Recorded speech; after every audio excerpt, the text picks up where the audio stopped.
یا امی اقتحمی فإن عذاب الدنیا اہون من عذاب النار، اے ماں تو اس آگ میں کود جا، کیونکہ جہنم کے عذاب سے یہ آگ ہلکی ہے، یہ آگ برداشت کی جا سکتی ہے، جہنم کی آگ برداشت نہیں کی جا سکتی۔ بچے نے اپنی ماں کا حوصلہ بڑھایا اور عورت اپنے بچے سمیت آگ میں کود گئی۔ میرے پیارے ساتھیوں، یہ ایمان وہ دولت ہے جس کے لیے جان بھی قربان کی جا سکتی ہے، جس کے لیے بچے بھی قربان کیے جا سکتے ہیں، جس کے لیے زندگی کی پراپرٹی اور زندگی کا مال قربان کیا جا سکتا ہے۔ ہم اور آپ معاف کیجئے اس ایمان کی قدر و قیمت سے بے خبر ہیں۔ آج ہمارا ایمان بڑے کمزور حالت میں، جیسے موبائل ہوتا ہے نا، جب اس کی چارجنگ ختم ہو جاتی ہے، ایمان بھی فل چارج ہوتا ہے اور ایمان کی چارجنگ بھی لو اور فاسٹ ہوتی ہے، اپ ڈاؤن ہوتی ہے، ایمان بڑھتا اور گھٹتا ہے۔ ہمارا ایمان بڑے کمزور درجے میں ہے، ہمارا ایمان بہت کمزور درجے میں جا چکا ہے۔ ذرا قرآن اٹھاؤ، اللہ کہتا ہے ایمان والے کون ہیں؟ اللہ کہتا آؤ میرے بندوں میں تمہیں بتاتا ہوں ایمان والے کون ہیں۔ انما المؤمنون الذین اذا ذکر اللہ وجلت قلوبہم واذا تلیت علیہم آیاتہ زادتہم ایمانا۔ میرے بندو، میرے مومن بندے تو وہ ہیں جب ان کے سامنے ہماری آیتیں پڑھی جاتی ہیں، جب قرآن پڑھا جاتا ہے ان کا ایمان بڑھ جاتا ہے۔ آج ہمارے سامنے بھی قرآن پڑھا جاتا ہے، ہمارے ایمان میں کوئی فرق نہیں پیدا ہوتا۔ صدقہ اور خیرات پر تقریریں ہوتی ہیں لیکن ہمارے اندر اللہ کی راہ میں خرچ کرنے کا کوئی جذبہ پیدا نہیں ہوتا۔ نماز پر لمبی چوڑی تقریریں ہوتی ہیں لیکن مسجد میں آنا ہمیں گوارا نہیں ہے۔ میرے پیارے ساتھیوں، ایمان کی نشانی یہ ہے کہ قرآن پڑھا جائے تو آپ کا ایمان بڑھ جائے، آپ کے ایمان میں اضافہ ہو جائے۔ اور فرمایا جب اللہ کا نام لیا جائے تو دل کانپ جائے، اللہ کا نام لیا جائے تو دل لرزنے لگے، دل کانپنے لگے۔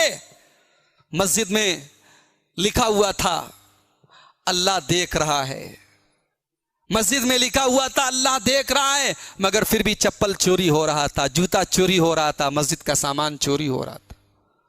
ایک ہفتے کے بعد مسجد کی کمیٹی والوں نے مسجد میں کیمرہ لگا دیا اور پرچے پر لکھ دیا کیمرہ لگا ہوا ہے، چپل چوری ہونا بند ہو گیا، سامان چوری ہونے بند ہو گئے۔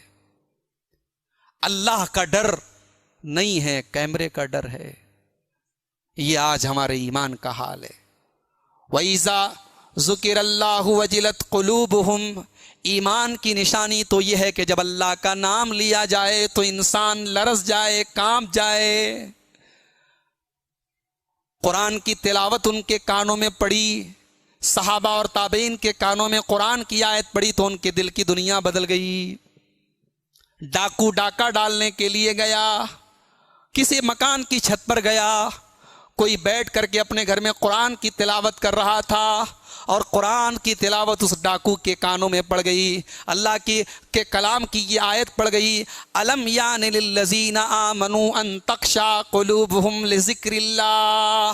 اے ایمان والو، کیا ابھی وہ وقت نہیں آیا ہے کہ اللہ کا کلام سن کر کے تمہارے دل پگھل جائیں؟ یہ آیت سنی، ڈاکو کے دل میں اللہ کا کلام، اللہ کے کلام کی ہیبت چھا گئی۔ ڈاکو نے کہا، اس ڈاکہ ڈالنے والے نے کہا، اے اللہ وہ وقت آ گیا ہے، میں سچی توبہ کرتا ہوں۔ اور اس نے ڈاکہ ڈالنا چھوڑ دیا، چوری کرنا چھوڑ دیا اور اللہ کا نیک بندہ بن گیا۔ میرے بھائیوں، اللہ کا ذکر سن کر، اللہ کا کلام سن کر دل کی دنیا بدل جائے تب سمجھ جاؤ کہ ایمان موجود ہے۔ تو ہم نے جو اللہ نے 3 کنڈیشن بتائی تھی، ہم تینوں کنڈیشن پر کھڑے نہیں اتر رہے ہیں۔ پہلی کنڈیشن اللہ نے کہا کہ تم اپنے اندر ایمان پیدا کرو، ہم تمہاری مدد کریں گے۔ اور دوسری کنڈیشن، اپنے عمل کو نیک کر لو۔ آج عمل ہمارا کیسا ہے؟ آج ہمارا عمل کیسا ہے؟ شراب کے اڈوں پہ کیا مسلمان کی کمی ہے؟ کیا زناکاری کے اڈوں پر مسلمانوں کی کمی ہے؟ کیا برائیوں کے میدان میں مسلمانوں کی کوئی کمی ہے؟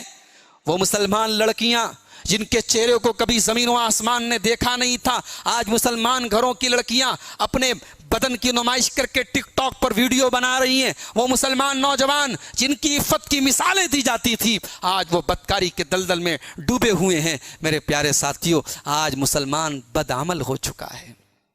ہمارے پاس نہ علم ہے نہ عمل ہے۔ 2 ہی چیزیں ہیں اس شریعت کے اندر جو بنیاد ہے، ایک علم ہے، ایک عمل ہے، اور دونوں ضروری ہیں۔ اگر آپ کے پاس عمل ہے لیکن علم نہیں ہے تب بھی آپ گمراہ ہیں، اور آپ کے پاس علم ہے لیکن عمل نہیں ہے تب بھی آپ گمراہ ہیں۔ یہودیوں کے اوپر اللہ کا عذاب نازل ہوا، اللہ کا غضب نازل ہوا، اللہ نے کتا اور بندر سور ان کو بنایا، کیوں؟ کیونکہ یہودیوں کے ہاں علم تھا لیکن عمل نہیں تھا، اور عیسائیوں کے یہاں عمل بہت تھا لیکن غلط عمل تھا، بغیر علم کے عمل تھا، وہ بھی گمراہ ہو گئے۔ آج ہماری قوم کے پاس نہ علم ہے نہ عمل ہے۔ اس قوم کا حال کیا ہے؟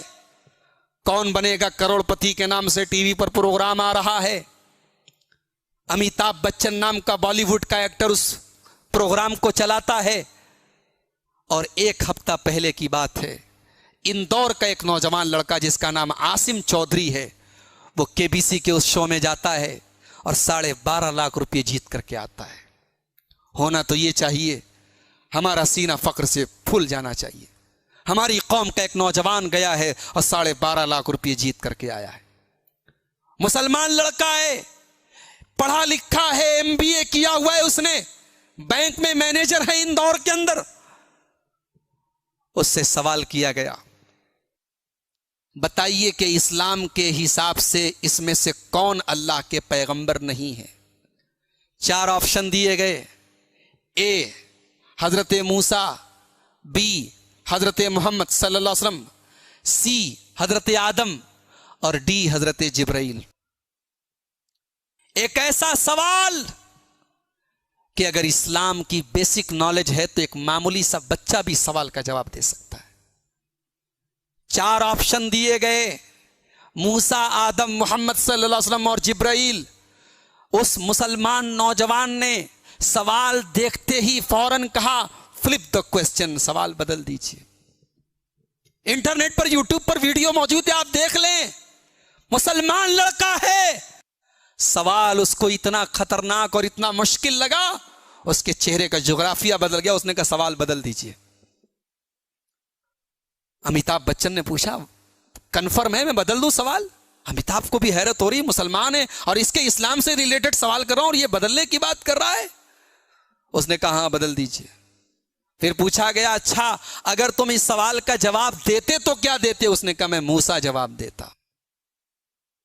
شو کے اس ہوسٹ نے بتایا کہ آپ کا جواب غلط ہوتا، موسیٰ بھی اللہ کے پیغمبر ہیں، آدم بھی اللہ کے پیغمبر ہیں، محمد صلی اللہ علیہ وسلم بھی اللہ کے پیغمبر ہیں، جبرائیل اللہ کے فرشتے ہیں۔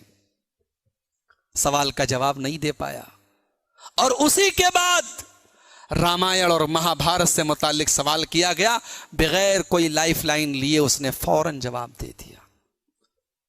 یہ ہماری قوم کے پڑھے لکھے ویل ایجوکیٹڈ نوجوان کا حال ہے۔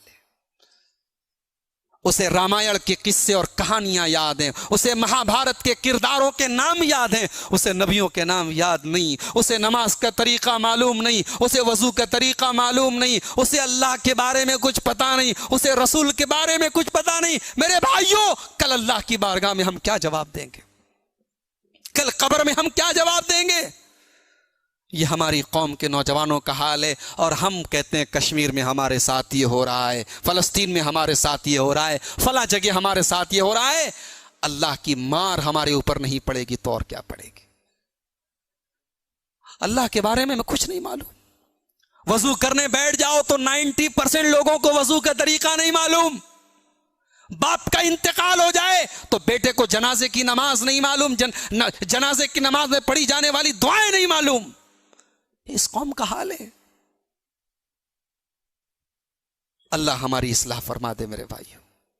علم اور عمل یہ بنیاد ہے، اور یاد رکھیں شریعت آپ کو ڈاکٹر بننے سے منع نہیں کرتی، شریعت آپ کو وکیل بننے سے منع نہیں کرتی، شریعت آپ کو انجینئر بننے سے منع نہیں کرتی، لیکن شریعت یہ کہتی ہے کہ تم کچھ بھی بن جاؤ لیکن اپنے رب کو پہچاننے والے بن جاؤ، اور اسی لیے میں کبھی کبھی کہتا ہوں کہ ہماری مسجدوں میں چلنے والے یہ جو چھوٹے چھوٹے مکتب ہوتے ہیں یہ بنیاد ہوتے ہیں. ان مکتبوں پر دھیان دو، اپنے بچوں کو ان مکتبوں میں بھیجو اور ان مکتبوں کی پڑھائی کو مضبوط کرو تاکہ آپ کا بچہ کل کچھ بھی بن جائے اس کی بنیاد اور جڑیں مضبوط ہو. وہ IPS بن جائے، وہ IAS آفیسر بن جائے، وہ DM بن جائے، وہ SP بن جائے، وہ چیف منسٹر بن جائے، وہ کچھ بھی بن جائے، مگر اس کے اندر رب کی توحید ہو، اس کے اندر محمد رسول اللہ کے اوپر ایمان ہو. یہ تربیت آپ کی میرے پیارے ساتھیوں ہونی چاہیے.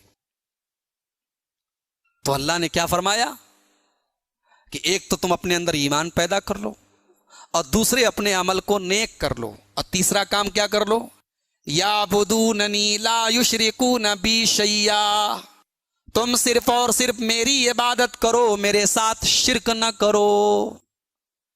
کاغذ کا تعزیہ بنایا جا رہا ہے، مسلمان عورتیں مسلمان مرد جا کر کے وہاں پہ سر جھکا رہے ہیں، دنیا اس کو اسلام سمجھ رہی ہے. مزاروں پہ جا جا کے مسلمان اپنا سر جھکا رہا ہے، اولاد کی دعائیں مانگ رہا ہے، اور دنیا اس کو اسلام سمجھ رہی ہے. میرے پیارے ساتھیوں، وہ دین جس سے توحید پھیلی جہاں میں، وہ بدلا گیا آ کے ہندوستاں میں. آج توحید کا بیڑا ہم نے غرق کر دیا. آج مسلمان مردوں کی بات بھی کر رہا ہوں، عورتوں کی بات بھی کر رہا ہوں، آج عقیدہ گڑبڑ ہے. آج تعویذ مسلمان کے گھر میں تعویذ پہنی جا رہی ہے، مسلمان کے گھر میں مسلمان عورتیں آج سندور لگا رہی ہیں، مسلمان عورتیں آج بندی لگا رہی ہیں. جہالت اور بدعقیدگی آج گھر گھر میں داخل ہو چکی ہے.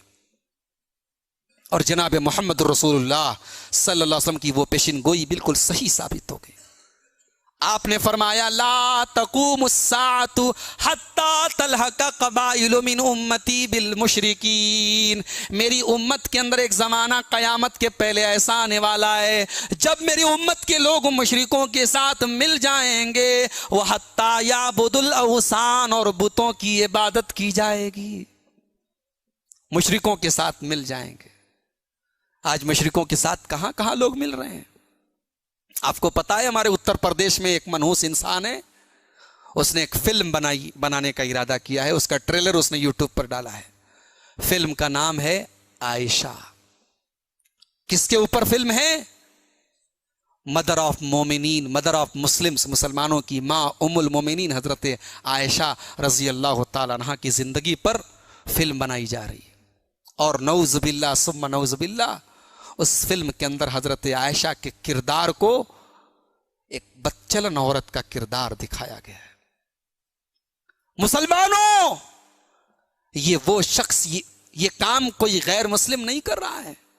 یہ سو کالڈ اپنے آپ کو مسلمان کہنے والا ایک شخص ایسی فلم تیار کر رہا ہے، میڈیا کے سامنے اس کا انٹروڈکشن کر رہا ہے اور یوٹیوب پر اس کا ٹریلر ڈال رہا ہے.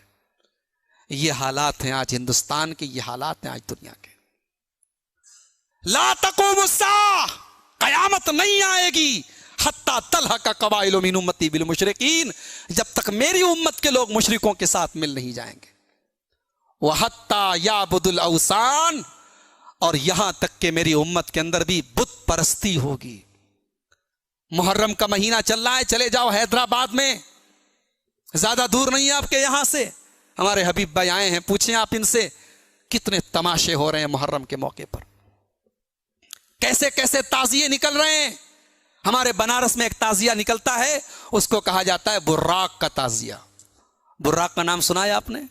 براق کس کا نام ہے؟ کوئی بتا سکتا ہے؟ براق اللہ کے رسول کی سواری کا نام ہے، جس سواری پر آپ کو معراج کا سفر کرایا گیا.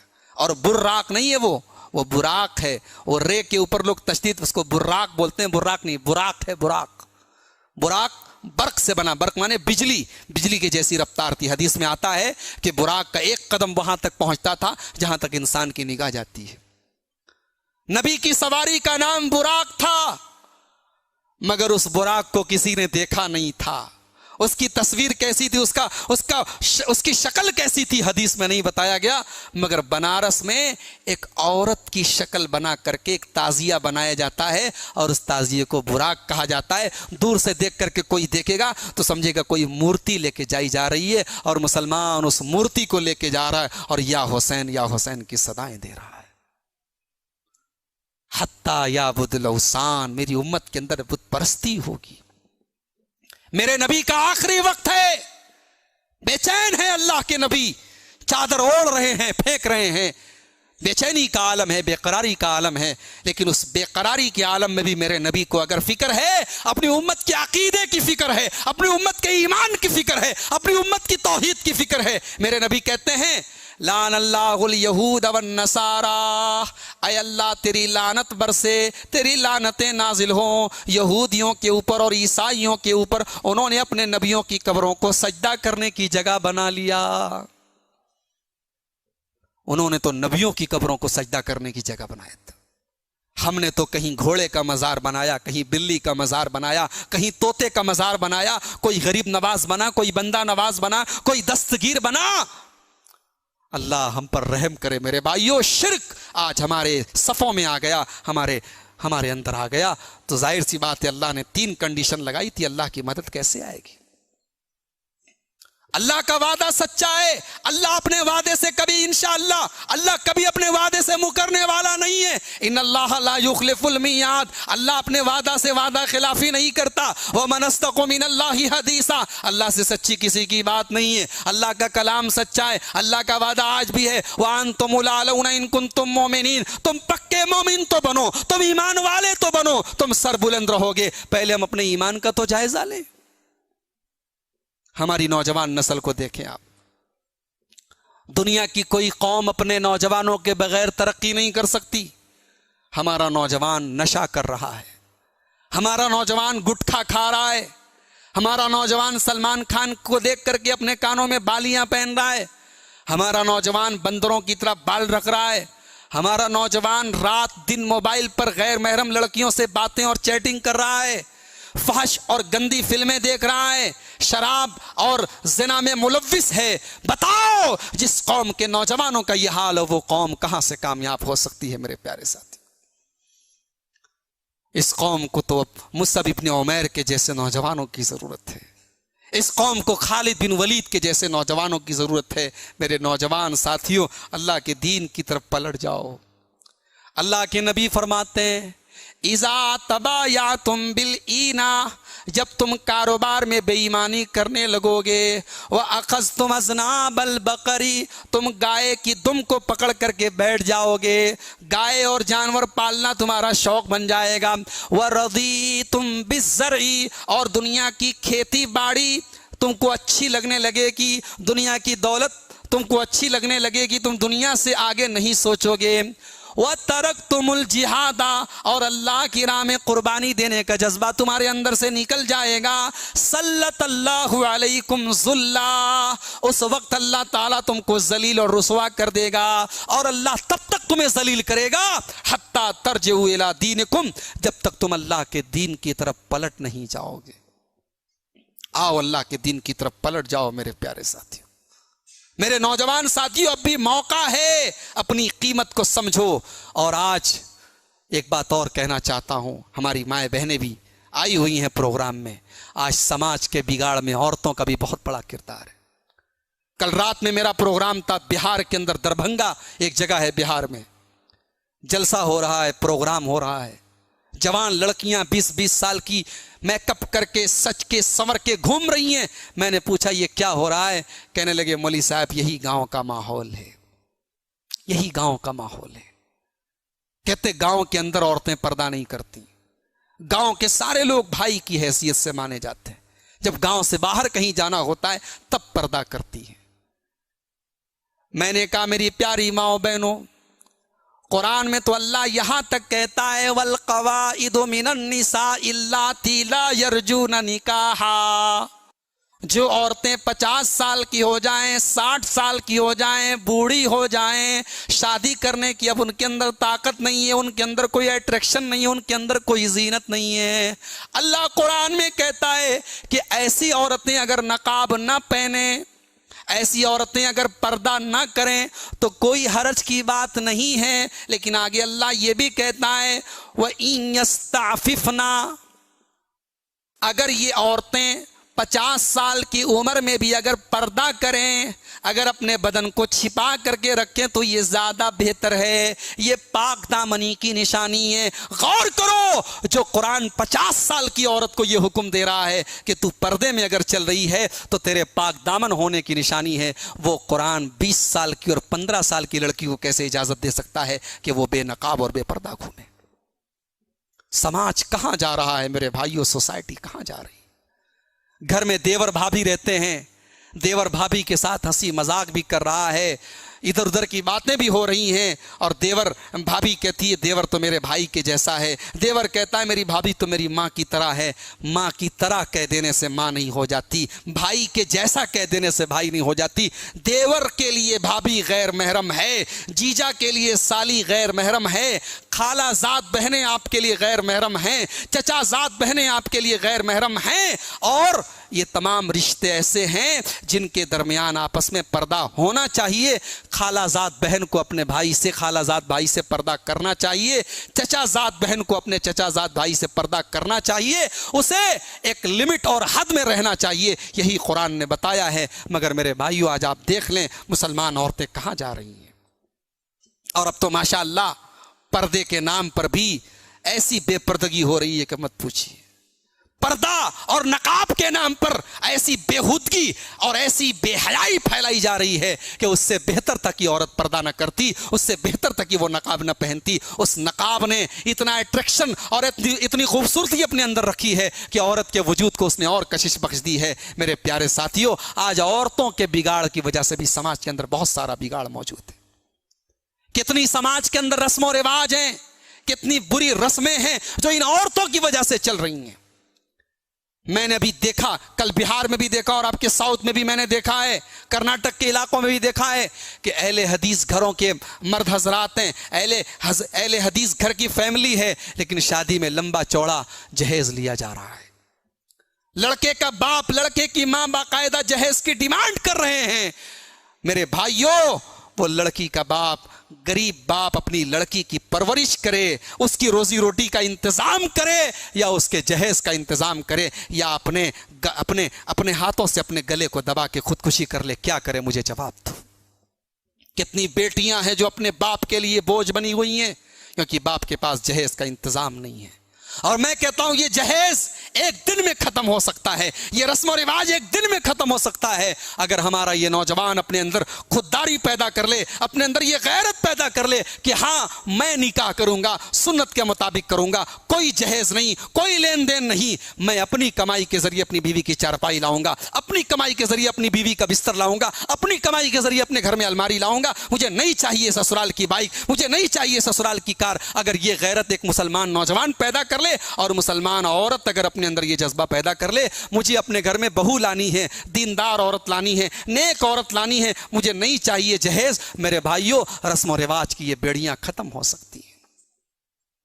تو وَأَنْتُمُ الْأَعْلَوْنَ إِن كُنتُم مُؤْمِنِينَ، تم سر بلند رہو گے اگر تم ایمان والے بن جاؤ۔ ایمان کا تقاضا یہ بھی ہے ہمارا نوجوان اپنی اصلاح کر لے، ایمان کا تقاضا یہ بھی ہے ہماری مائیں بہنیں اپنی اصلاح کر لیں۔ اور ایک آخری پوائنٹ پر ہم بات کر کے بات اپنی ختم کریں گے۔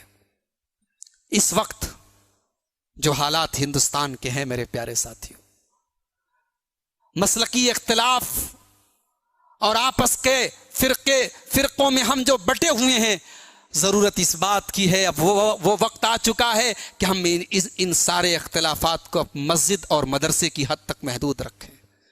جہاں امت کی بات آئے، جہاں ملت کی بات آئے، ہم ایک پلیٹ فارم پر کھڑے ہو جائیں، ہم ایک امت بن کر کے کھڑے ہو جائیں، کیونکہ آج ہمارے آپس میں بٹنے کا اور فرقوں میں بٹنے کا بھی آج دشمن فائدہ اٹھا رہا ہے۔ شاعر نے بڑی سچی بات کہی ہے، ایک ہو تو بن سکتے ہو خورشید مبیں، ورنہ ان بکھرے ہوئے تاروں سے کیا بات بنے۔ ایک بن جاؤ میرے پیارے ساتھیوں، اختلافات کو ختم کر کے آج امت کو ایک پلیٹ فارم پر آنے کی ضرورت ہے۔ آج اگر کشمیر کے اندر ہمارا مسلمان بھائی تکلیف میں ہے تو شوراپور کے مسلمان کو بھی اس کا درد اور کرب محسوس ہونا چاہیے، بنارس کے مسلمان کو بھی اس کا درد و کرب محسوس ہونا چاہیے، کیونکہ نبی نے فرمایا مثل المؤمنین فی توادہم وتعاطفہم وتراحمہم کمثل الجسد الواحد اذا اشتکا منہ عضو تداعی لہ سائر الجسد بالسہر والحمى. اگر پوری دنیا کے مسلمان ایک انسان کے شریر کی طرح ہیں، ایک انسان کی باڈی کی طرح ہیں، اگر ایک مسلمان کو بھی تکلیف پہنچے تو ساری دنیا کے مسلمانوں کو اس کی تکلیف محسوس ہونی چاہیے. جیسے انسان کے شریر میں، انسان کے بدن میں اگر پاؤں میں کانٹا چبھتا ہے تو آنکھوں سے آنسو بہتے ہیں، پورا بدن بے چین ہو جاتا ہے. مسلمانوں، تمہیں ایک انسانی شریر کی طرح، ایک مانو شریر کی طرح، ایک ہیومن باڈی کی طرح، ایک انسان کے بدن کی طرح تمہیں ہو جانا چاہیے. اور یاد رکھو، یہ جو اختلافات آج ہمارے اندر ہیں، یہ اختلافات اللہ کا عذاب ہیں. یہ اختلاف امت کے لیے رحمت نہیں ہے، یہ فرقہ پرستی اللہ کا عذاب ہے. اللہ نے قرآن میں فرمایا قُلْ هُوَ الْقَادِرُ عَلَىٰ أَن يَبْعَثَ عَلَيْكُمْ عَذَابًا مِّن فَوْقِكُمْ أَوْ مِن تَحْتِ أَرْجُلِكُمْ أَوْ يَلْبِسَكُمْ شِيَعًا. میرے بندو، یہ اللہ کا عذاب ہے تمہارے اوپر کہ اللہ کبھی تم کو فرقوں میں بانٹ دیتا ہے، تمہیں ایک دوسرے سے لڑا دیتا ہے. کہیں برادری کا جھگڑا ہے، کہیں علاقے کا جھگڑا ہے، کہیں مسلک کا جھگڑا ہے. مسلمان آج مسلمان سے لڑ رہا ہے. میرے پیارے ساتھیوں، وَأَنْتُمُ الْأَعْلَوْنَ، تم سر بلند رہو گے کب؟ جب تم سچے مومن بنو گے. اور سچے مومن آپس میں ایک انسانی شریر کی طرح اور ایک انسانی باڈی کی طرح رہتے ہیں. آج ضرورت ہے اس بات کی کہ ہم اگر اللہ کے اس وعدے کو ہم اپنی آنکھوں سے پورا ہوتے ہوئے دیکھنا چاہتے ہیں تو ہم ان کنتم، اور اللہ نے یہ نہیں کہا ان تؤمنو نہیں کہا، ایمان لے آؤ نہیں کہا، ان کنتم مومنین، مکمل مومن بن جاؤ. مومنین کا لفظ اللہ نے استعمال کیا. ایسا نہ ہو کہ مسجد میں آؤ تو مومن بن جاؤ اور کاروبار کرنے کے لیے جب نکلو تو چوری بھی کرو، بے ایمانی بھی کرو. مسجد میں آؤ تو زور سے آمین بھی بولو، سینے پر ہاتھ بھی باندھو، رفع یدین بھی کرو، نبی کے طریقے کے مطابق، سنت کے مطابق نماز پڑھو. لیکن گھر میں بھائی بھائی سے جھگڑا کر رہا ہو، بھائی بہن میں بات چیت بند ہو، باپ بیٹے میں بات چیت بند ہو، ایسا نہیں ہونا چاہیے. میرے پیارے ساتھیوں، مکمل مومن بنو، یہودیوں کی طرح مت بنو. افتؤمنون ببعض الکتاب وتکفرون ببعض، کہ اپنی کتاب کے ایک حصے پر ایمان رکھتے ہیں اور ایک حصے کو نہیں مانتے. مکمل ایمان والے بنو. اللہ کا ڈر مسجد میں بھی ہو، اللہ کا ڈر گھر میں بھی ہو، اللہ کا ڈر کاروبار میں بھی ہو. بھائیوں کے ساتھ اپنے تعلقات صحیح کرو، پڑوسیوں کے ساتھ اپنے تعلقات صحیح کرو، اپنے اخلاق کو درست کرو، اپنے معاملات کو درست کرو، نمازوں کی پابندی کرو اور علم دین کو حاصل کرو. اسلام کی جو بیسک نالج ہے، نماز کا صحیح طریقہ کیا ہے، وضو کا صحیح طریقہ کیا ہے، نماز میں پڑھی جانے والی دعائیں کیا ہیں، اللہ کے بارے میں ہمارا کیا عقیدہ ہونا چاہیے، قبر میں کیا سوال کیا جائے گا. یاد رکھیے، یہ مولانا عبدالغفار سلفی کے صرف ان کے پڑھنے کی اور جاننے کی چیز نہیں ہے، یہ ہمارے علماء کرام کے صرف جاننے کی چیز نہیں ہے، یہ ہم سب کے جاننے کی چیز ہے. جو دین کا بیسک علم ہے اس کو حاصل کرو، علماء سے کانٹیکٹ میں رہو. اور بڑی ایک اہم بات آپ کو بتا رہا ہوں، سوشل میڈیا کا دور ہے، سوشل میڈیا کا دور ہے. آج انٹرنیٹ پر آپ کے ایمان اور عقیدے کو خراب کرنے والی بہت ساری طاقتیں موجود ہیں. آج انٹرنیٹ پر جھوٹے نبی بھی پیدا ہو رہے ہیں. آج انٹرنیٹ پر کوئی احمد عیسیٰ نام کا اپنے آپ کو نبی کا دعویٰ کرنے والا جھوٹا نبی پیدا ہو رہا ہے. کوئی شیخ محمد نام کا آدمی ہے جو قرآن کی اپنے حساب سے تفسیر کر کے قرآن کا مذاق بنا رہا ہے. کوئی انجینئر علی مرزا نام کا آدمی ہے جو صحابہ کے خلاف بغض اور نفرت کے بیج بو رہا ہے. میرے پیارے ساتھیوں، آپ ہوشیار بنیں، اپنے کانوں کے ساتھ ساتھ دل اور دماغ کے دروازے کھول کے رکھیں. آپ یاد رکھیں کہ یوٹیوب کے اوپر کسی کی تقریر کا ہونا، کسی کے بیان کا ہونا اس بات کی دلیل نہیں ہے کہ وہ صحیح ہو گیا. کسی کے سننے والے اگر لاکھوں اور کروڑوں کی تعداد میں، یہ اس بات کی دلیل نہیں ہے کہ وہ صحیح ہے. علماء سے رابطہ کریں، مولوی صاحب فلاں آدمی کی تقریر یوٹیوب پر موجود ہے، اس کا عقیدہ کیا ہے، اس کا منہج کیا ہے. انسان کی بنیاد عقیدہ ہوتی ہے، انسان کی بنیاد اس کا منہج ہوتی ہے. اگر عقیدہ ٹھیک نہیں ہے، منہج ٹھیک نہیں ہے، تقریر کرنے کا انداز بہت اچھا ہو، بیان کرنے کا انداز بہت پیارا ہو، لیکن وہ آدمی صحیح نہیں ہے. وہ 100 باتوں میں 90 باتیں صحیح بولے گا، 10 باتیں غلط ملا کر کے بول دے گا. تو بہت احتیاط کی ضرورت ہے میرے بھائیوں. اور ملک کا جو ماحول چل رہا ہے، جذبات میں کوئی قدم بھی ہمیں نہیں اٹھانا ہے. آج میں جاتا ہوں ہندوستان میں، کہیں لوگ پوچھتے ہیں مولوی صاحب ان حالات میں ہم کیا کریں. یاد رکھیں، میں بڑی ذمہ داری کے ساتھ یہ بات کہہ رہا ہوں کہ ہم ہندوستان کے اندر جتنی بھی پریشانی میں ہیں، جتنی بھی مصیبت میں ہیں، اس کا حل قانون کے دائرے میں اور آئین کے دائرے میں رہ کر کے ہمیں تلاش کرنا ہے۔ ہم ہندوستان کے قانون اور آئین کے دائرے سے اگر باہر نکل کر کے کوئی حل تلاش کرنے کی کوشش کریں گے، ہم ایک اور مصیبت اپنے سر مول لے لیں گے۔ ہم مسئلے کو حل نہیں کریں گے، نیا مسئلہ اپنی قوم کے لیے پیدا کر دیں گے۔ تو کوئی بھی کام، کوئی بھی قدم اٹھانے کے پہلے ذمہ داروں سے، علماء سے رابطے میں رہیں۔ کوئی موبائل پر ویڈیو آ جائے، کوئی آڈیو آ جائے، کوئی میسج آ جائے، اس کو یوں ہی شیئر نہ کرنے لگیں، پتہ کر لیں یہ میسج صحیح ہے کہ نہیں۔ اور کبھی کبھی ایسا ہوتا ہے میسج صحیح ہوتا ہے، ویڈیو صحیح ہوتا ہے، بات صحیح ہوتی ہے، لیکن شیئر کرنے کے لائق نہیں ہوتی۔ کوئی ضروری نہیں کہ بات صحیح ہو تو شیئر کر دیا جائے۔ میں نے بتایا آپ کو کہ کبھی کبھی بات صحیح ہوتی ہے، لیکن شیئر کرنے سے لوگوں کا مورل ڈاؤن ہو جاتا ہے، لوگوں کے جذبات پست ہو جاتے ہیں۔ یہ امت، یہ قوم پہلے ہی ڈری ہوئی ہے، سہمی ہوئی ہے۔ اس کے جذبات اور حوصلوں کو مضبوط کرو، اس کے حوصلوں کو پست مت کرو۔ اور اللہ نے 1400 سال پہلے ہمارے حوصلوں کو مضبوط کیا ہے، اور اللہ نے وعدہ کیا ہے وَأَنْتُمُ الْأَعْلَوْنَ إِن كُنتُم مُؤْمِنِينَ۔ میرے بندو، اپنا ایمان مضبوط کر لو، اپنا عقیدہ مضبوط کر لو، اپنی توحید مضبوط کر لو، اپنے رب سے لو لگا لو۔ ارے ہم تو وہ ہیں جس نے ایوب کو بیماری سے شفا دی تھی، ہم تو وہ ہیں جس نے یونس کو مچھلی کے پیٹ میں یونس کی دعا کو قبول کیا تھا، ہم تو وہ ہیں جس نے زکریا کو بڑھاپے میں اولاد دی تھی، ہم تو وہ ہیں جس نے اپنے نبی کو گھر سے دشمنوں کی تلوار کے سائے میں صحیح سلامت نکالا تھا۔ میرے بندو، آج بھی تم ہمیں پکارو گے، ہم ضرور تمہاری مدد کریں گے۔ آؤ ہم اللہ سے دعا کریں، اے اللہ، ہم جتنے بھی گئے گزرے ہیں پروردگار، مگر کم سے کم لا الہ الا اللہ پڑھنے والے ہیں، تیری توحید کا گن گانے والے ہیں، صرف تیرے آگے سر جھکانے والے ہیں۔ اے اللہ، تو اپنے مظلوم بندوں کی مدد فرما دے۔ اے اللہ، ہمارے ایمان کی حفاظت ہمیں کرنے کی توفیق نصیب فرما۔ اے اللہ، اپنی توحید کی حفاظت ہمیں کرنے کی توفیق عطا فرما۔